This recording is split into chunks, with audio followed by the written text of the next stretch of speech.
The Strawberry Alarm Clock on FM104. Dublin's FM104, it is the Strawberry Alarm Clock, and we are here with the main man, Mr. Jonathan Ross. How are you, sir? I'm very well, thank you. Thanks for speaking to me. It's a pleasure to speak to you. What a legend. Don't say that now. Wait till find out what happens. You might not enjoy it at all. You might say it was the worst thing I've ever done. I can't believe that guy. This is kind of weird. We're waiting in a hall, a lift opens, and out comes Jonathan Ross. That's not really how it's meant to happen. I have to use lifts like everyone else. The rumours about me teleporting from place to place are greatly exaggerated. You're here at the Big Bang comic store because you've got your own comic now. This is a childhood dream. That's right. And they said, do you want to come over to Dundrum Town Centre? I said, absolutely. I'm in like a shot. And it's a dream come true, really, because, I'll be honest with you, really my dream would have been to draw comics. Okay. Like most kids, when you go up and you get into comics, what first attracts you probably is the art, and then the stories, and then the characters. So for years, like most other fanboys, I've been drawing my own comics and not quite good enough, really, to be professional. And so writing is the next best thing, and I'm thoroughly enjoying it, but it's a lot harder work than I thought it was, I must say. Like, I woke up this morning about 6:30 in the morning with a panic attack, worrying about what's going to happen at the end of book 4, because I haven't quite worked it out yet. So it's not as easy as... You're already working on book 4? Yeah, well, I've kind of finished book 3, nearly finished book 3. At least I know what it is. I think book 3's got a great idea in it, which I don't think has been done before in comics. Okay. Big claim, I know. I'm sure there'll be someone on the internet kind enough to prove me wrong. Yes, they'll be watching. They normally do. There's always somebody. So we had this idea, this 6 degrees of separation, that now that we've met you, we can never lose. Now you're 1 degree away from everyone. Yeah. Or 2 at most. So is there anybody that you can't connect yourself to in 2? What about Clark Gable? Clark Gable, let's have a think. No, because Lauren Bacall. Okay, Charlie Chaplin. Charlie Chaplin, well, probably Lauren Bacall as well. Also, I'll tell you who, I met several of the people from Guys and Dolls, the movie, including the lovely Jean Simmons, and she definitely worked with him. Yeah. You got anybody?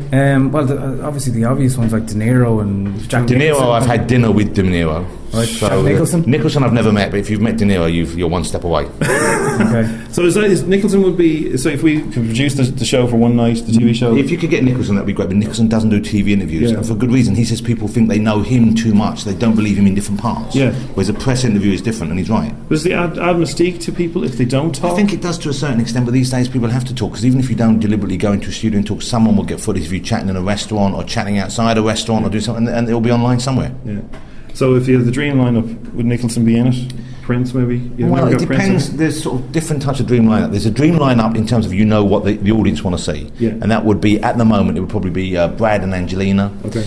It would be Will and Kate. Oh yeah. That would be your dream lineup for an audience. My dream lineup would be obscure people. It would probably be Jim Steranko, Joyce Carol Oates, and maybe there's a ginger-haired builder I used to know from East London who was always very funny, called Tony. Now, he's not an audience getter necessarily. Where is he? Where is he now? Ginger Tony is still knocking around in town. I see him occasionally, but he's very funny, but it's unprintable, everything he says.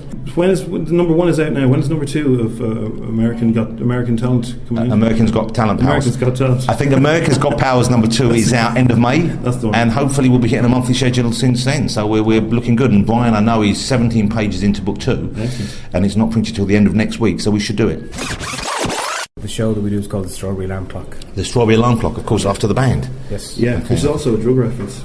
I don't even know what you're talking about. All right, so it's John, Strawberry Alarm Clock with Jim and Nobby. You're listening to the Strawberry Alarm Clock with Jim and Nobby. God help you. If you do one with your name. Okay. You're listening. Oh, I'm Nobby, am I? No, you're Jonathan. So Jim, Nobby and me? Yeah. Well, whatever, yeah. Is there a Nobby? Who's Nobby? He's Nobby. You're welcome to join the show. So you're Jim? Yeah. I see. I thought there was Jim and Nobby was we sound like cartoon characters. I thought you had an imaginary friend.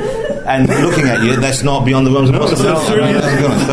Okay, here we go then. Okay. You're listening to the Strawberry Alarm Clock with Jim and Nobby, and of course me, Jonathan Ross. The Strawberry Alarm Clock. Wake up. You curly-headed freak. FM104.